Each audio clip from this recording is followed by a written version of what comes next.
రాష్ట్ర ప్రభుత్వం ఇంతకాలం ఉద్యోగస్తులకి మేము ఫ్రెండ్లీ ప్రభుత్వం అని చెప్తూ వచ్చింది. అలాగే చూస్తే కనుక ఒక పక్కన చూస్తే అంగన్వాడీలు సమ్మెలోకి వచ్చారు, ఇప్పుడు ఆశా వర్కర్లు వచ్చారు. ఇంక మరో పక్కన చూస్తే కనుక మున్సిపల్ కార్మికులు సమ్మెలోకి వచ్చిన పోయినాం. అలాగే చూస్తే కనుక ఇంకో విషయానికి వస్తే ఎంతో ఇష్టంగా తన సొంత సైన్యాన్ని ఏర్పాటు చేసుకున్న వాలంటీర్లు కూడా మమ్మల్ని కాంట్రాక్ట్ వర్కర్లుగా గుర్తించాలని చెప్పి సమ్మెలోకి వస్తున్న పోయినాం. అసలు ఎలా చూడాలంటారు ఇవన్నీ? అసలుకి జగన్మోహన్ రెడ్డి ఈ యొక్క పేద బడుగు బలహీన వర్గాలని ఎంత అవమానకరంగా, ఎంత నీచంగా, వాళ్ళకి జీవితానికి 3 పూట్ల భోజనం కూడా చేయలేని పరిస్థితిలో తీసుకెళ్లిన తరుణంలో వాళ్ళు మరి ఈ యొక్క ట్యాక్సులకి వీటికి వాళ్ళ జీతాలు మొత్తం జగనన్నకే తిరిగిస్తున్నప్పుడు జగనన్న ఇచ్చే జీతం ఏ మూలకు సరిపోతుందని అడగడంలో ఏమాత్రం తప్పు లేదండి. వాళ్ళ నిర్ణయాలు ఏదైతే ఉన్నాయో యుద్ధం చేసి పోరాటం చేసి జీతాలు పెంచడం కోసం అవి న్యాయమైనవి, అవి చట్టబద్ధమైనవి, వాటిని మేము కూడా స్వాగతిస్తున్నాం. ఎందుకంటే ఈ రాష్ట్రంలో ధరలు అధికంగా అవడంతో పాటు రాష్ట్రంలో పన్ను పోటు ఏదైతే ఉందో, ఏదైతే 2019 ఇతను ముఖ్యమంత్రి అయిన తర్వాత ఇప్పటి వరకు పెంచిన ధరల వల్ల మరి ఈరోజు 12,000 13,000 జీతాలు తీసుకునే వాళ్ళు నెలకి 30,000 ఖర్చులు అవుతున్నాయి. ఇదంతా కేవలం జగన్మోహన్ రెడ్డి వల్లే. కాబట్టి అంగన్వాడీలు వాళ్ళనైతే 24 గంటలు పని చేపిస్తున్నాడు.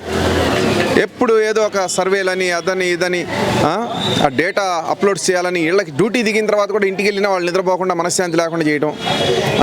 ఎక్కడ సభలుంటే, ఎక్కడ జగన్మోహన్ రెడ్డి మీటింగ్లు ఉంటే అక్కడ అంగన్వాడీలు వెళ్ళాలి, జనాలు తేవాలి. ఏంటండి ఇది?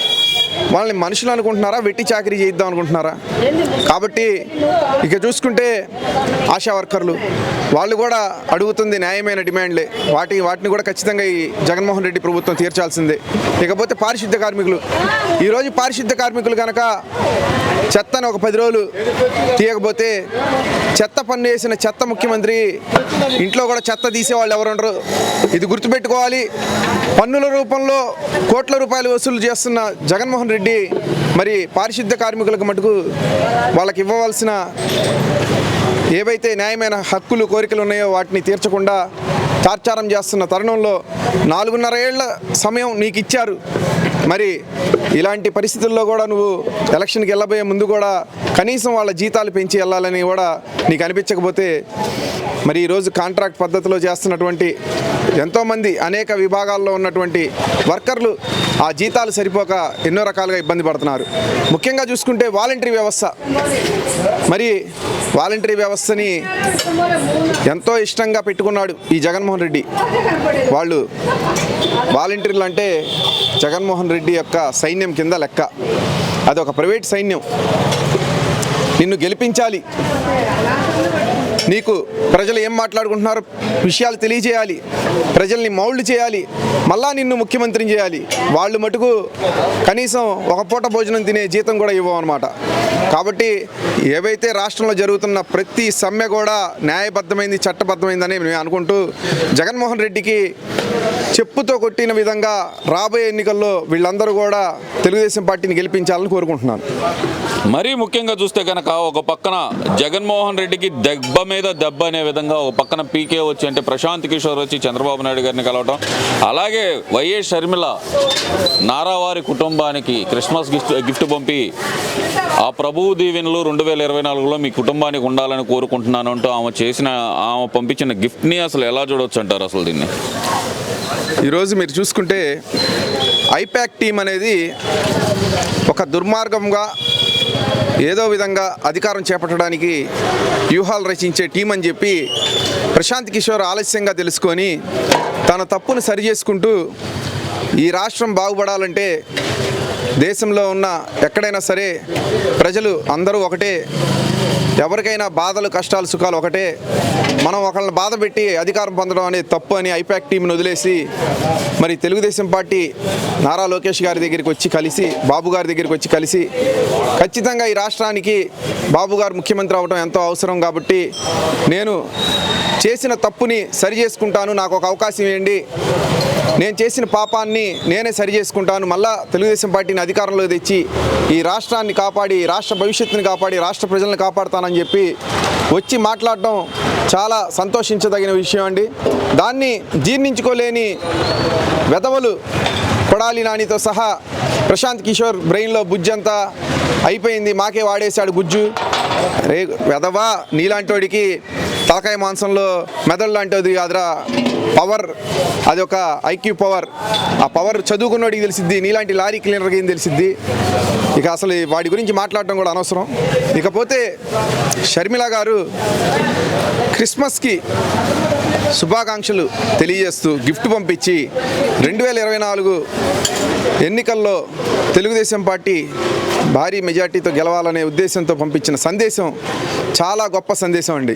ఎందుకంటే ఈరోజు జగన్మోహన్ రెడ్డి సొంత చెల్లెలు ఇలాంటి వెధవ ముఖ్యమంత్రిగా పనికిరాడు అని ఇండైరెక్ట్గా చెప్పిందంటే, సొంత కుటుంబ సభ్యులే ఇలా మాట్లాడుతున్నారంటే ప్రజలు ఆలోచించుకోండి. అతనేమి ఇంట్లోంచి తెచ్చి ఇవ్వట్లేదు, అతని ఆస్తులు అమ్మి మీకు ఇవ్వట్లేదు, మీ జేబులోంచి 100 రూపాయలు తీసుకొని అందులోంచి 10 రూపాయలు తిరిగి మీకు ఇస్తున్నాడు. కాబట్టి సొంత చెల్లి తల్లే నమ్మని ఒక ముఖ్యమంత్రిని మీరు ఓడించాల్సిన బాధ్యత ప్రతి ఒక్కరికి ఉంది. కాదు కూడదని మీ బిడ్డని అది ఇది అని ఆ తర్వాత మీకు నెత్తిన పెడతాడు. కాబట్టి దయచేసి ప్రతి ఒక్కళ్ళు తెలుగుదేశం పార్టీకే మద్దతు ఇవ్వాలి. ఇకపోతే రీసెంట్గా చెల్లి మాట పక్కన పెడితే తల్లి మాట మాట్లాడుకుందాం. జగన్మోహన్ రెడ్డి ఇడుపులపాయలోని తమ ఎస్టేట్లో క్రిస్మస్ పండగ సందర్భంగా కేక్ కట్ చేసి ఆయన తల్లిగారికి నోట్లో కేక్ ముక్క పెడితే ఆమె భయపడి ఎమ్మటే ఆ కేక్ ముక్కలో సగం తీసి జగన్మోహన్ రెడ్డికి పెట్టింది. ఎందుకంటే ఎక్కడ స్లో పాయిజన్ పెట్టి చంపేసి మళ్ళీ బాబాయ్ దగ్గరికి పంపించి ఈ ఎలక్షన్కి నన్ను కూడా వాడుకుంటారేమో అని చెప్పి ఆమె భయపడిపోతుంది. కాబట్టి ఒకటే గుర్తుపెట్టుకోండి, తల్లి చెల్లి అని లేదు, గల్లీలో వాళ్ళని కూడా వదలడు. మీరందరూ కూడా ఖచ్చితంగా జగన్మోహన్ రెడ్డిని ఓడించి జైలుకు పంపించే దిశగా ప్రయత్నాలు చేయాలని చెప్పి ప్రజలందరికీ పిలుపునిస్తున్నాం. ఇవన్నీ ఒక ఎత్తు అయితే కనుక రాష్ట్రంలో ఇంత రాజకీయ వేడి జరుగుతున్న సమయంలో ఒక సినిమా గురించి జరుగుతున్న చర్చ, వ్యూహం అనే సినిమా గురించి రాష్ట్ర వ్యాప్తంగా జరుగుతున్న చర్చ కానీ, కోర్టుల్లో నడుస్తున్న కేసులు కానీ, అలాగే కొంతమంది విశ్లేషకులు కానీ మేధావులు కానీ చేస్తున్న కామెంట్లు కానీ అసలు ఎలా చూడొచ్చు అంటారు. ఒక పక్కన లోకేష్ గారిని, పవన్ కళ్యాణ్ గారిని, అలాగే చంద్రబాబు నాయుడు గారిని నా ఇష్టం వచ్చినట్టు నేను చూపించాను, నా ఊహల్లో ఎలా ఉండారో అలా చూపించాను నేను అంటే ఆయన పబ్లిక్గా చెప్తున్న వైనం ఎలా చూడాలంటారు? ఈ ఆర్జీవీ చేసిన కామెంట్లు కానీ, ఆయన చేస్తున్న పోస్టులను కానీ అసలు ఎలా చూడాలంటారు? ఆర్జీవీ అంటేనే ఒక పరాన్న జీవి, ఎప్పుడు ఎవరో ఒకళ్ళ మీద పడి ఏడుస్తూ తన కడుపు నింపుకునే ఒక వెధవనా కొడుకు. రామ్ గోపాల్ వర్మ, నిన్ను సూటిగా ఒకటే ప్రశ్నిస్తున్నాం, నువ్వు సినిమాలు తప్పు లేదు, ఊహాజనితంగా తీస్తున్నానని చెప్పి మరి ప్రజల మనోభావాలు దెబ్బతినే విధంగా, వ్యక్తిత్వ హనన చేసే విధంగా సినిమాలు తీస్తే చూస్తూ ఊరుకోవడానికి ఎవరు లేరు. నిన్ను 30 తిప్పలు పెట్టి 3 నెలల చెరువులు నీళ్లు తాగించడానికి ప్రతి ఒక్కరు సిద్ధంగా ఉన్నారు. మరి ఈరోజు నువ్వు పవన్ కళ్యాణ్ గారిని, చంద్రబాబు గారిని, లోకేష్ గారిని దున్నపోతుల మీద ఫోటోలు వేసి మరి ట్వీట్లు చేస్తున్నావు. మరి నువ్వేం ఆలోచిస్తున్నావు? నీకు ఒకటే చెప్తున్నా, నువ్వు నిజంగా నిజాయితీగా సినిమా తీయాలంటే బాబాయిని చంపిన సీన్ పెట్టగలవా? వ్యూహంలో బాబాయిని ఎవరు చంపారు, అందులో ఎవరెవరు పాల్గొన్నారు, నీకు స్టోరీ కావాలంటే వాడు ఉన్నాడు కదా కడపలో. మరి మా దస్తగిరి అని ఎవరైతే అప్రూవల్గా మారాడో వాడు రియల్ స్టోరీ చెప్తున్నాడు. కాబట్టి నీకు దమ్ముంటే బాబాయ్ క్యారెక్టర్ కూడా పెట్టండి, ఆయన ఎలా వాడుకున్నారో పెట్టండి. అలానే ఎయిర్పోర్ట్లో కోడికత్తి సీనుని పెట్టండి, వాడి బాధలు కూడా జైలుకి వెళ్ళి తెలుసుకోండి. మీకు ఆ దమ్ము ధైర్యం లేదు. ఎంతకాడికి జగన్మోహన్ రెడ్డి సంకనాకటం. ఆర్జీవీ నీకు ఒకటే చెప్తున్నాం, ఈరోజు నీ ఫ్లాట్ వరకు చేరారు, రేపు నీ గుండెల్లో కత్తి రూపంలో దిగుతారు. నీ చావు అయితే ఖచ్చితంగా రాసి పెట్టుంది. జనసేన టీడీపీ కార్యకర్తలు నీ కోసం వెతుకుతున్నారు కాబట్టి నువ్వు ఇలాంటి సినిమాలు మానేయి.